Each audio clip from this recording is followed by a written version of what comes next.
everyone, this is Dickie Rowland and today I have a layout for Lottie Loves Paper.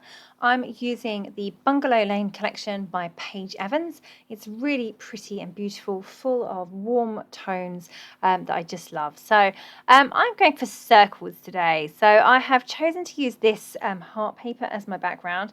It's a little dark for me. I prefer the lighter, plainer ones, but I'm going to go for it and see how it goes. I've cut some circles from pattern papers. So I've cut my photo to a circle. That's the first thing. I've also cut some circles from the Speciality Acetate. Now, this acetate is beautiful, really, really gorgeous. It's the acetate that comes with the collection. It has flowers all over it, and all the leaves and the vines between the flowers are gold foiled. So really, really gorgeous. So I ran it through my metal die cutting machine, my big shot with metal dies, and I even applied extra cardstock on top of the cutting plates, but it still didn't go through the acetate all the way, but it did make a very large indentation, so I was able just to trim around the circles using scissors following the line that was created by the metal dies. So yeah, even though it didn't quite cut all the way through, it was not bad.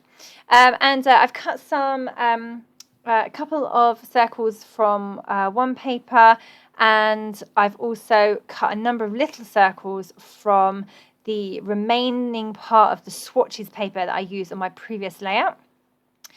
So I've cut those, some with metal dies and some with punches, just circle punches, and basically I've ended up with a whole load of circles.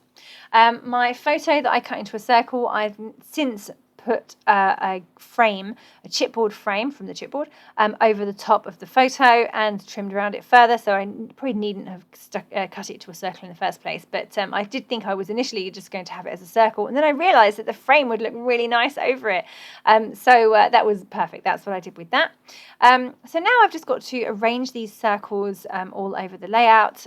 You saw that I put some splatters of white paint onto the background first, just because I wanted to lighten it up a little bit, now I'm just going to arrange all those circles. There are lots of circles on this layout, but in this collection. If you look at the chipboard, there's loads of circles on there, like buttons and circles with hearts in, and lots of things. Lots of other things. I don't know what they are necessarily, but just circles with pictures on, gold frames, cross-stitch type frames. So lots and lots of circles apparent in this collection. So I thought I'd kind of go circle crazy today. So I say I have all different size circles, and I have all different colours and patterns, and I have this beautiful acetate, Speciality Acetate, also cut into circles.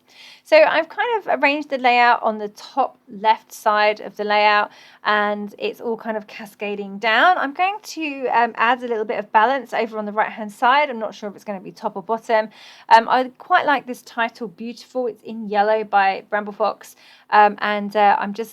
she's in a field of sunflowers, so even though she's not holding a sunflower, she has a sea of yellow behind her, so the yellow beautiful goes really well, and there's a number of yellow items on this layout anyway from the papers and embellishments too, so the yellow title goes really, really well, so just have to work out exactly where I want to place it.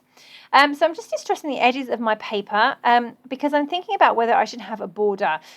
It is a very kind of dark layout really for me. I would normally have lighter pattern papers as my background, or have white with big areas of pattern, but this one's quite dark, so I'm just going to lighten it up a little bit, firstly by the paint splatters, but secondly I'm going to stick it onto a piece of white card, which I have done, and then I'm going to distress the edges, or fold the edges in a bit. I've already distressed them, but we're going to fold them in a bit to reveal some of the white cardstock behind, and that will just lighten it up enough to make it not quite so dark, I think. Does that make sense? Over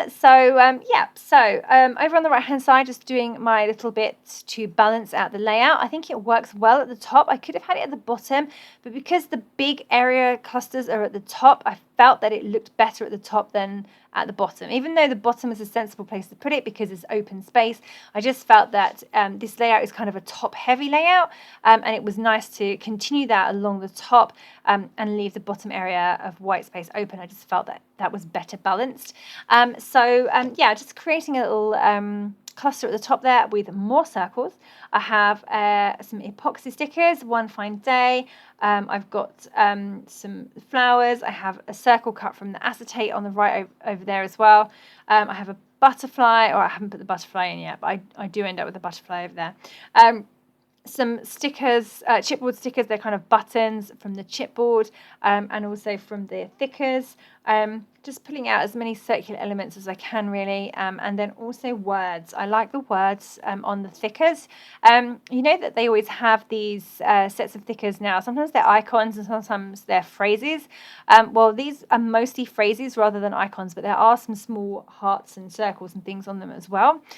But the phrases are lovely, lots of lovely things. So I've got this here, love, One Fine Day, simple things. So all really nice, fairly generic things that I can put on the circles to add embellishment to the circles, and all of them are relevant to the photo or the feel of the layout as well. So yeah, okay, just added that little chipboard butterfly over on the right hand side, and now I'm just trying to figure out if there's anything else I would like to put in. So I have this layered, kind of layered banner sticker I wanted to use, but there was just nowhere it would go. So I try it on every part of the layout, but I just couldn't make that work. So I have these little bumblebees from Bramble Fox that I've been trying to get used up, and I kind of figured that we saw a whole bunch of bees when we were at the sunflower farm. They were buzzing around all over the place, so that made complete sense to put bees on this layout. Yeah, I've got a few of those, 3 of them I think, buzzing around the photos and the circles on this layout. Some are in gold and some are in black. So now just adding a few other Bramble Fox hearts because I wanted some little things to fill in the gaps between the circles. So I have hearts, I have little foam circles with hearts on from the thickers, I have little flowers, and I'm adding some sequins as well, just a few, not loads. And then of course I have the Bramble Fox bees and hearts as well. And as I say, just a few strategically placed sequins. They had to go in the middle of, sorry, not in the middle, but in all the gaps. So I didn't just sprinkle them. I literally placed them where I wanted them just to fill in those gaps. So yeah, I'm pretty happy with how it's all looking. I'm now just trying to figure out if there's anything else I'm going to do. Oh, here's some sequins. Oh, I thought I'd already added the sequins, but I was obviously adding the little circle hearts. So here are the strategically placed sequins. So just going to get those stuck in place now. Yeah, like I said, I'm happy with how this is looking. It's a bit of a different layout for me. Well, I say that. It's different because it's on dark paper, pattern paper. It's quite a lot darker than I would normally be comfortable with. Rather than, I'm happy like creating on a black background, for example, because it's so dark, but this is kind of medium dark. But the background works well because it is a tone on tone. It reads as a solid, and it's going from light to dark as well. So it's very interesting. It has little hearts all over it that kind of look stitched. But it is not subtle, but it is tone on tone. So it works really well as a background. So I'm glad I went out of my comfort zone and did it on this paper. I've also now just stitched around the outside of the layout to add to the texture and to pull up some of those sides a bit further. So there we go. Here it is, all finished. Thank you very much for joining me today. I hope you have enjoyed this layout. It was fun to make, a bit different for me. All the circles, dark background, but I actually love how it's turned out. So yeah, thank you so much for joining me. That was Nikki Rowland for Lottie Loves Paper using Paige Evans Bungalow Lane.